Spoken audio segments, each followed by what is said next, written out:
Welcome to USA Global TV and Radio, where our mission is to provide education, entertainment, hope, and inspiration. USA Global TV and Radio connects you with experts and audiences all around the world every single day to help you succeed in business and to live a richer life. Visit us at usaglobaltv.com to learn about career and life-changing training and mentoring programs like the Listening Mentor. Subscribe to our newsletter to stay informed about our special programs and offers.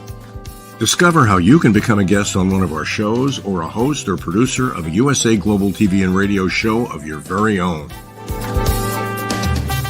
That's USA Global TV and Radio, where the doctor is always in.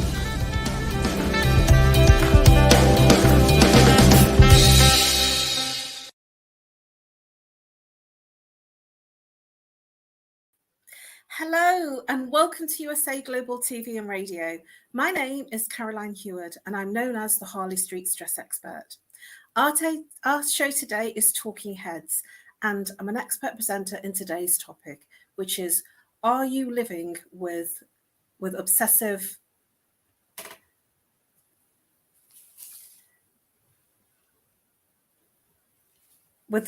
compulsive disorder? It is part of the Mind and Body Connection series. Let's begin.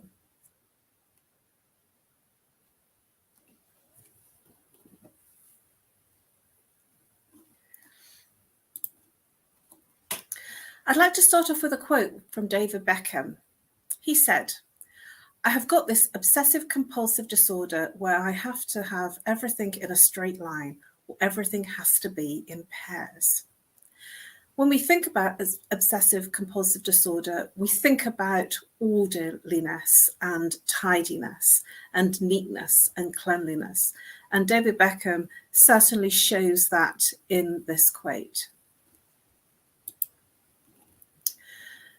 Paula Poundstone says, "I was diagnosed a number of years ago with obsessive compulsive disorder, which everyone has to some degree. And I have this really annoying trait where in conversation, I always steer it back to something that happened to me." Do you know people that are like that? I'm sure that you've been in conversations publicly, socially, in family, where whatever the topic and conversation, it always seems to go back to the person unfolding a story about something that happened to them, even if it's not quite to do with the conversation. Somehow or another, it goes back to what they have had happen in their own lives. I'm sure that we all know somebody that does that. So with obsessive compulsive disorder, there are two parts to it that are very, very specific. The obsession part of it is where we're obsessing with thoughts and images. So we're constantly thinking through things and images. And what about this? What about that? And so the thoughts are constant, almost like an anxiety, but you're thinking about them and having big images on whatever you're thinking about. The other part to obsessive compulsive disorder is that the compulsive part is the behavioural part, where the person takes action. So they will act out if they are in an obsessive disorder. They will act out the cleanliness or whatever they're doing. So against anxiety and different to anxiety, the person will actually be doing things rather than just thinking things. Anxiety is where the whole trait of it is that there's a lot of thinking and anxiety happening, where it's all internal. And so you wouldn't know unless the person is actually expressing what they're thinking. But this obsessive compulsive disorder is the behavioural part as well, where they're acting out and doing things. So there are four main types of obsessive compulsive disorder. So let's have a look at these four different types. There are many others, but I want to look at the four main ones. So the first one I'm going to look at is contamination symptoms. And this can be seen where somebody has a real high influence over washing their hands, or having lots of showers, or being clean, or being obsessive about something being clean, or feeling unclean. The person will show very, very strong traits of constantly washing and cleaning. They might be obsessing about their housework. They might be constantly tidying so that they're clean because they're worried about contamination. And this will stretch to things like foods, where they might be obsessive with dates, best befores, use by, and so they'll be checking out things that aren't not okay, are actually in good condition, but they're obsessed because they might be contaminated, and they will be thinking that something may be contaminated and therefore behaving like something is. And so there'll be a lot of obsession around something being contaminated or unclean or not clean enough.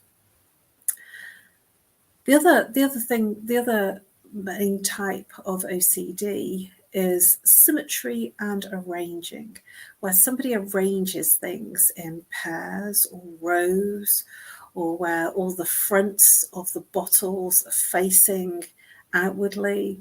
And there'll be a lot of, if in a wardrobe, for instance, where somebody has this type of OCD, all the white shirts will be together, all the black shirts will be together.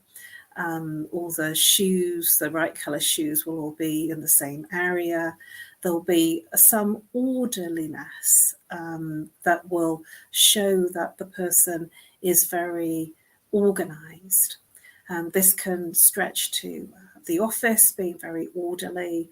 I've actually been accused of being OCD with my filing because it's very ordered, and my beauty products are very ordered. In fact, in the bathroom, there are rows upon rows. I'm still to take all my beauty products out, but there are rows upon rows of different things, and all the conditioners and shampoos are in one place, and then all the shower gels are in the next row. So it will look like there is a lot of order. I've had some people actually accuse me of being very, very organised, and yet there is disorganisation in the organisation. So this will be very much about arranging things, all same things together, all pairs together. I've actually seen one of my trainer's wardrobes. He showed in one of the trainings that his wardrobe was so organised that he had all his shorts in one area all hung up with matching shirts to go with the shorts, because he was in Florida and in the US, and he had all the shoes, same colour shoes together. It was quite extraordinary, all the right ties with the right suits. And so essentially when he packed, he would literally just take out 7 shirts with matching 7 shorts, with matching 7 shoes, and he was away. So there wasn't any sorting. I remember when I was married, my ex-husband would say, "Caroline, you don't pack, you just empty your wardrobe." So I'm not very organized in terms of things like that. But the person that is OCD in this way of arranging and symmetry is that all same things are together, all in a row, or organized with everything front facing. Acceptable and taboo thoughts. So this might be in relationship to sexual dysfunction. It might be that they're following taboos in terms of their relationships or in their sexual promiscuity or activity. Or they might be talking about things that would be deemed as inappropriate, or what you might call taboo subjects, exploring aspects of life that would be considered as taboo or not of the norm. The other fourth aspect of a main type of OCD is doubt and harm. So with doubt, it'll be that the person is always doubting their ability. They're doubting whether they're good enough in terms of academic wise, good enough in terms of the work ethic and their value within the society, within the friendship, within their working environment. They will doubt their value within their relationship. They will always question, are they good enough for that relationship, and not feel that they are good enough in that relationship. And that can lead to some people being in a state where they will harm themselves to take away the overwhelm of the pain of feeling that they're not good enough, or the overwhelm that they experience of not handling their experiences of emotions. So the OCD cycle, first it starts with an obsession, and that's the thoughts, and they will be very intrusive thoughts. They will be thoughts that will just go round and round, and this is where it can sometimes look like anxiety, that the person is constantly thinking, what about this, what about that, and if I don't do this. So there's thoughts and images that they are going through about the things that may or may not happen, or what people may be thinking or saying about them. And so these obsessions that they have will also have urges of an uncomfortable feeling for the person. This will increase their anxiety because they are literally obsessing with those thoughts and images and thoughts about what hasn't happened or what might happen, which increases the anxiety, because all of this is in the mind. It hasn't actually happened, it's all in the mind. And so this is where the anxiety increases. Now, anxiety is that the person is future thinking about what might or might not happen and obsessing about things that haven't happened, but that are happening in their conscious mind. So they're very real to the person, and they will start to respond accordingly. Which leads us into the next part of the cycle, the behavioural part, which is the compulsion to do something, to be somewhere, and to actually act out whatever they are thinking and seeing in their mind, which can result in the person feeling, as they've acted out the behaviour, a temporary form of relief. So, for instance, if the person has a hygiene OCD and is constantly washing their hands or not feeling clean, they will probably spend a lot of time in their housework, and once they've done the housework, they will feel, that feels clean. And then if they've cooked something, they will obsess again about everything not being clean, and so they will then go into a cleaning mode again. And then that temporary relief is over because they're back into the obsession and the thoughts about not being clean, not being right in terms of what they need it to be. Now, of course, we all have an OCD about cleanliness on some level, that, we do shower, we do wash our hands, and we do cook, and you have to wash up after you've cooked, and you have to clean things as you go along. But some people don't have that going on. And so when somebody is in an experience of the other person not being so clean, there will be standards of OCD where the person can't be in the same place because it's not clean enough for them. And I certainly would understand if there were mugs on the draining board that hadn't been cleaned for some time, and crocs on the draining board that hadn't been washed after meals, and food scraps left out, that it would feel uncomfortable for somebody who has a hygiene OCD to feel comfortable in that environment. So are people with OCD emotionally sensitive? Yes, they are very emotionally sensitive.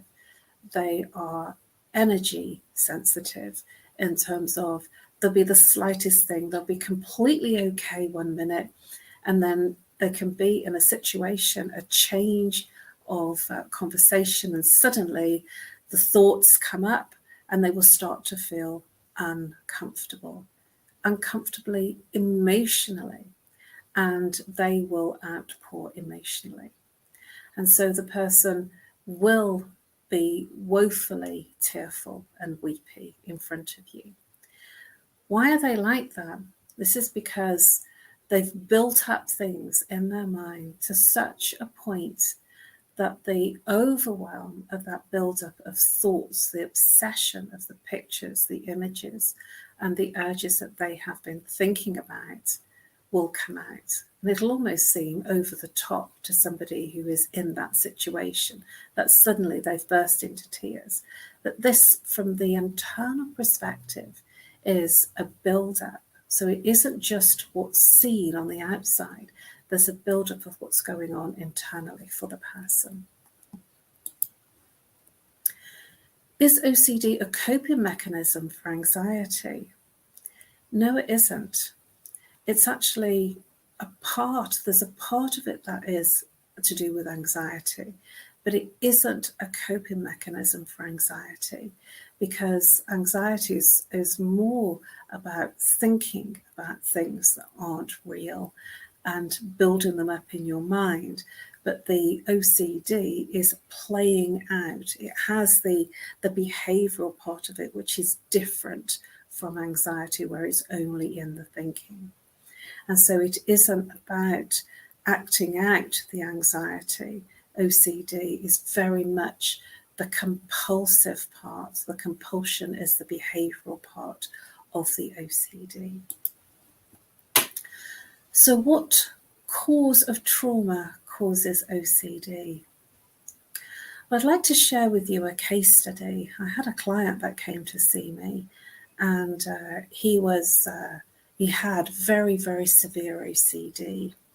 And he said that he was always checking, constantly checking. He would do something and then he would check many times, maybe 20 times, whether it was right, whether he'd shut all the doors, whether he had locked all the doors, whether he had closed the windows. Whatever he was doing, whatever activity he was doing, he would always check and double check and triple check and quadruple check. He would consistently be checking. And he knew that he was doing it, and it did drive him crazy. And so he came to see me saying, "Can you help me?" And I said, "Yes, of course I can."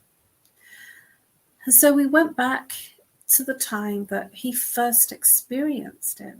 So in a very gentle exploration of the OCD symptoms. Now, this person was 50 years old.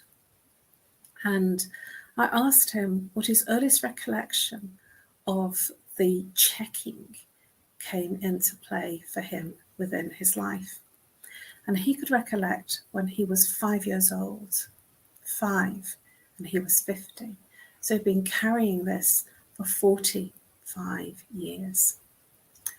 And his dad had a garage, and he was a mechanic. And he used to go and visit his dad in the garage. And his dad asked him for a spanner. And so he reached into the tool area and he pulled out a spanner. And his dad completely ripped him apart, saying, "Not that spanner. I don't want that spanner, silly. I want this spanner." And he was completely traumatized by getting the wrong spanner.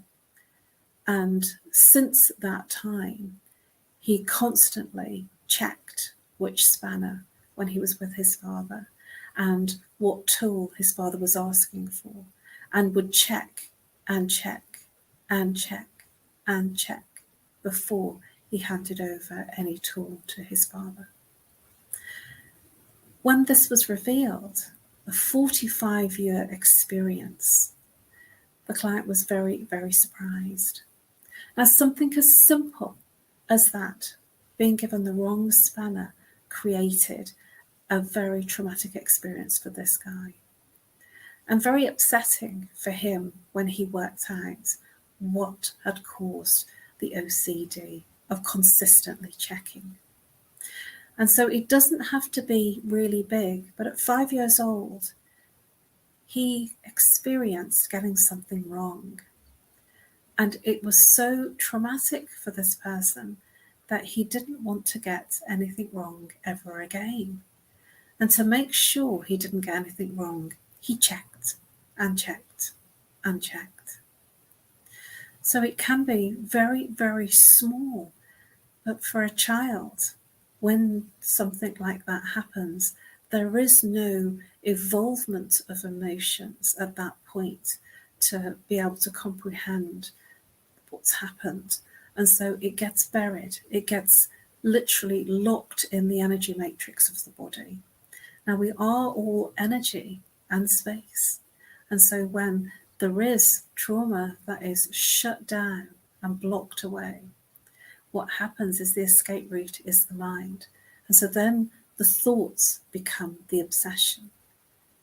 And the trauma very much lives in the mind of making sure they are never caught out again.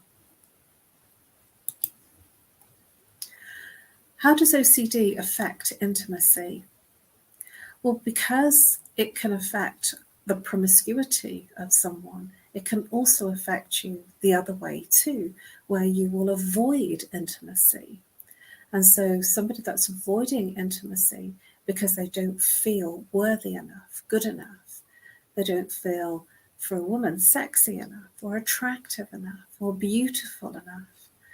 Or they might feel that their performance for a guy isn't acceptable enough or good enough.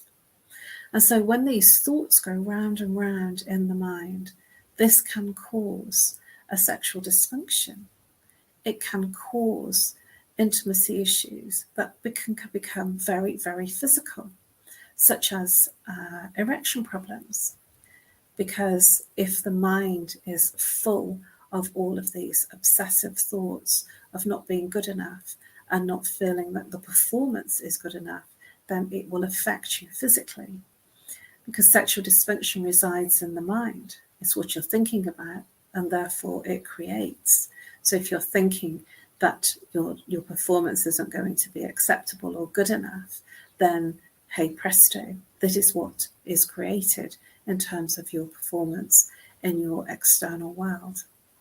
It might be that you're not feeling sexy enough or for the partner. And if that is the case, that will exude how you are feeling about yourself. And so there will be an abstinence of experiencing and being in that intimacy with your partner. And so very much OCD will affect your intimacy in quite a big way. And many people, certainly if there's been something that's happened in the relationship, if somebody has cheated on the other person, or if there's been a miscarriage, then there will be, for many people, an abstinence. It's because they're not feeling worthy or they're not feeling okay to allow that connection in terms of the intimacy.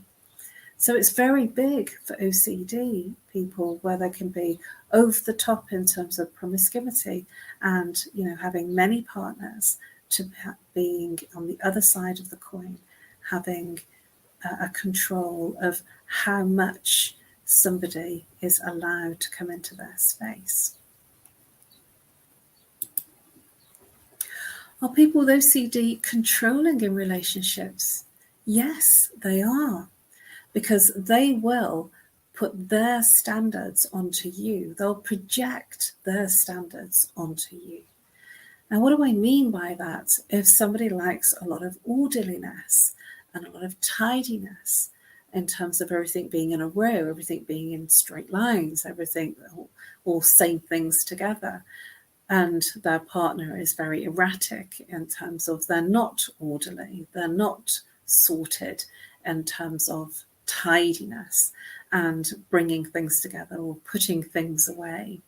I remember when I was growing up, my mum used to say, everything has a place and everything should be in its place.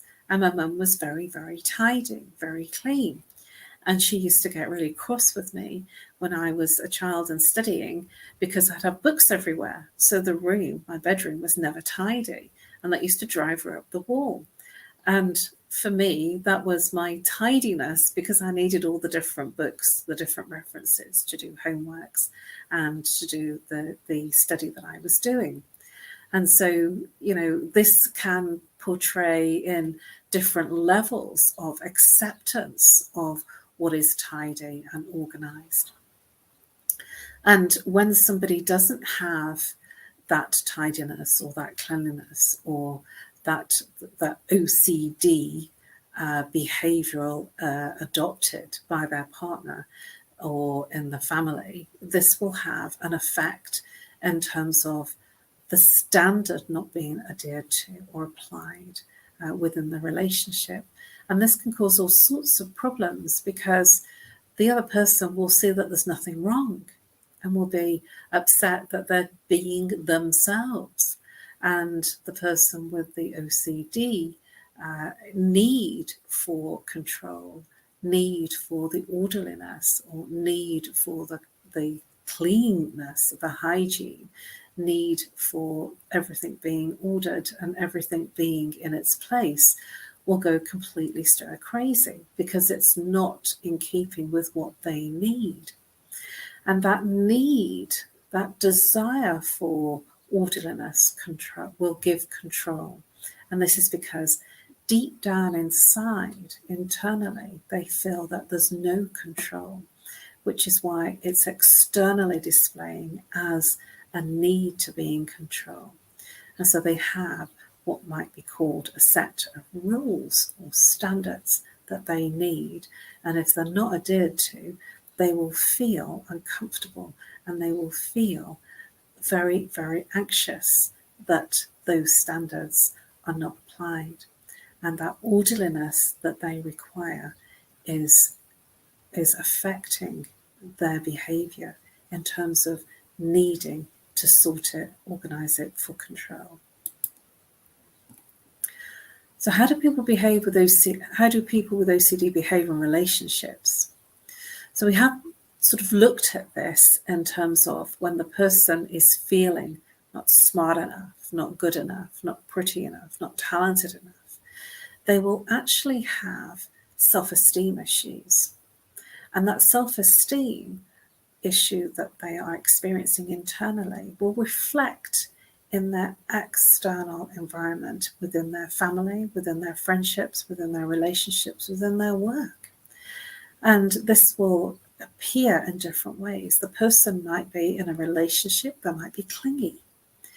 If the person is clingy, it's because they are concerned, they're unsure of their value, of their worth, and because they're not feeling enough or not feeling good enough, they will be holding on for dear life to make sure that they don't lose what they have.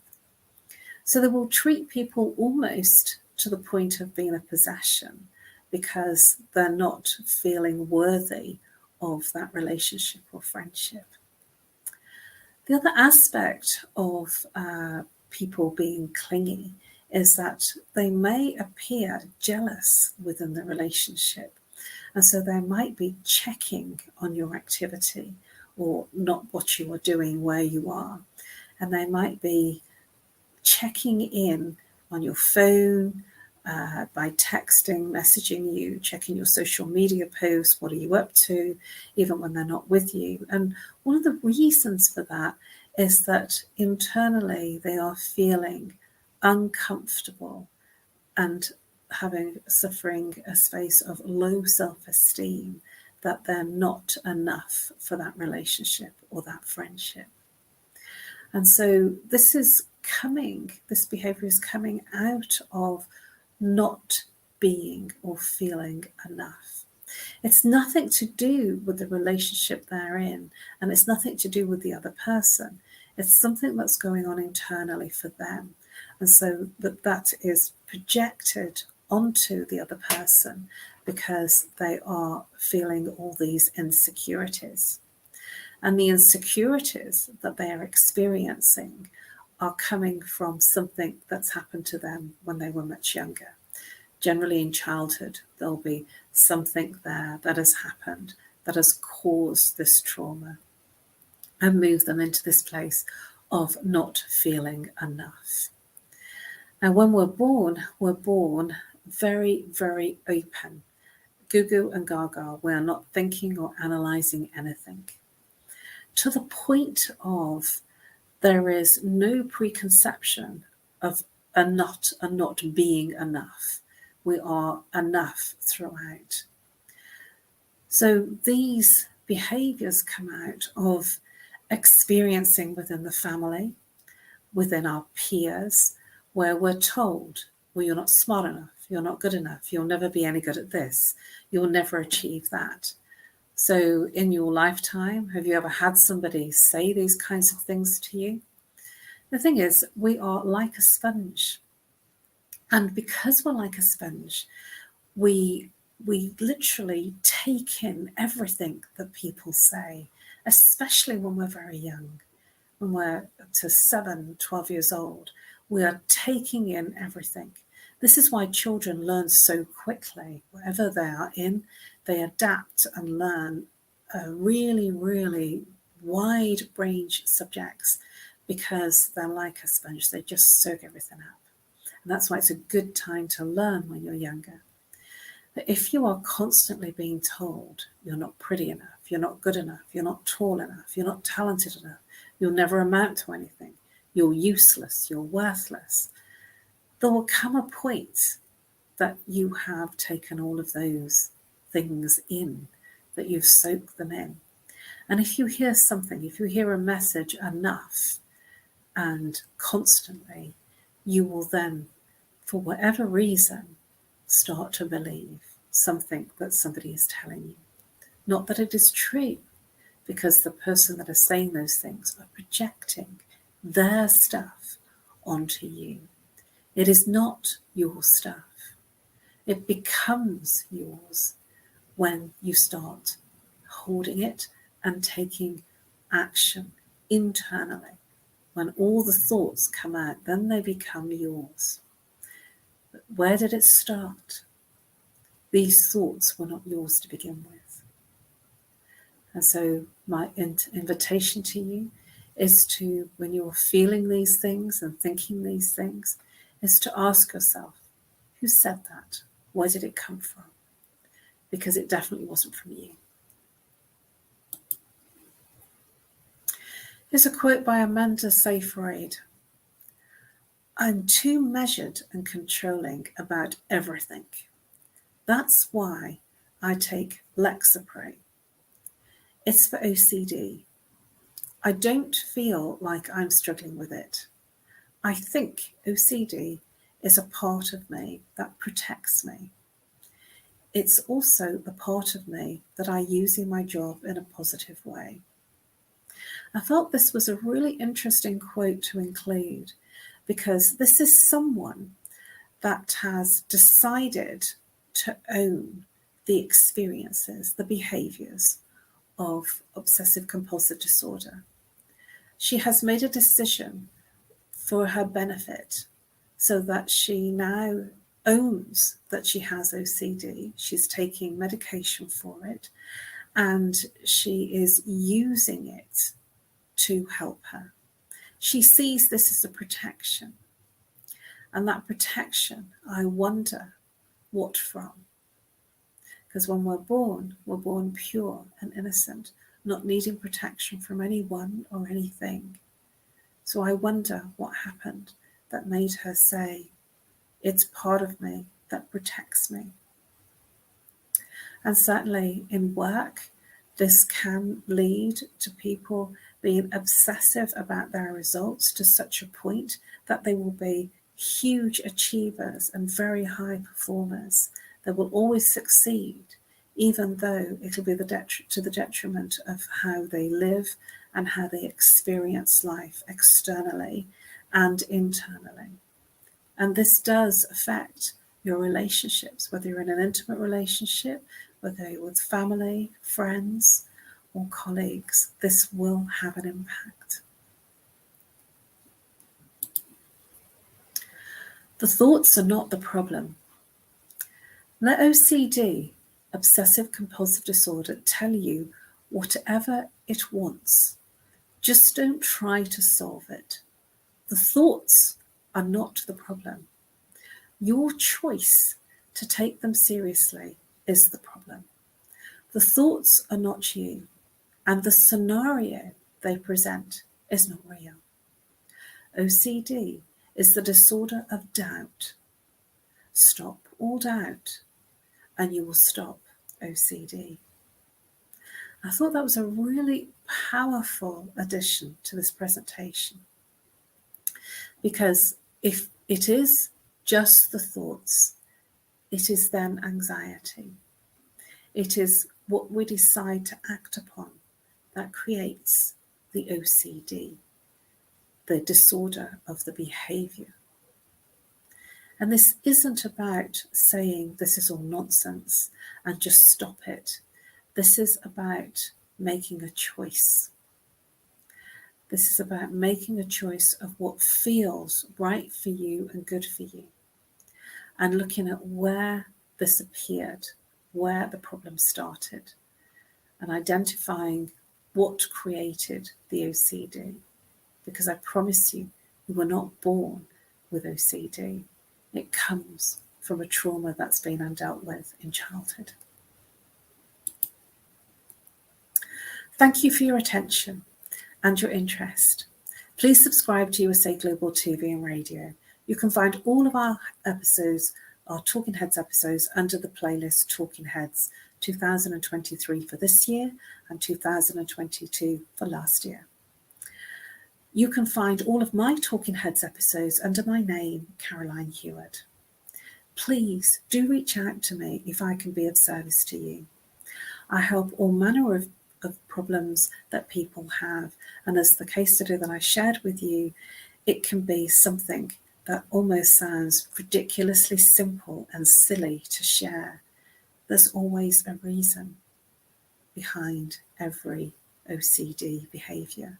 Behind every OCD, there is a trauma that's been undealt with and pushed down. I look forward to helping you. Please do reach out to me by email on nomorestress@live.co.uk, or call me on +44 if you're not international, 07523 120 189 if you are local. I look forward to helping you bust your obsessive compulsive disorder.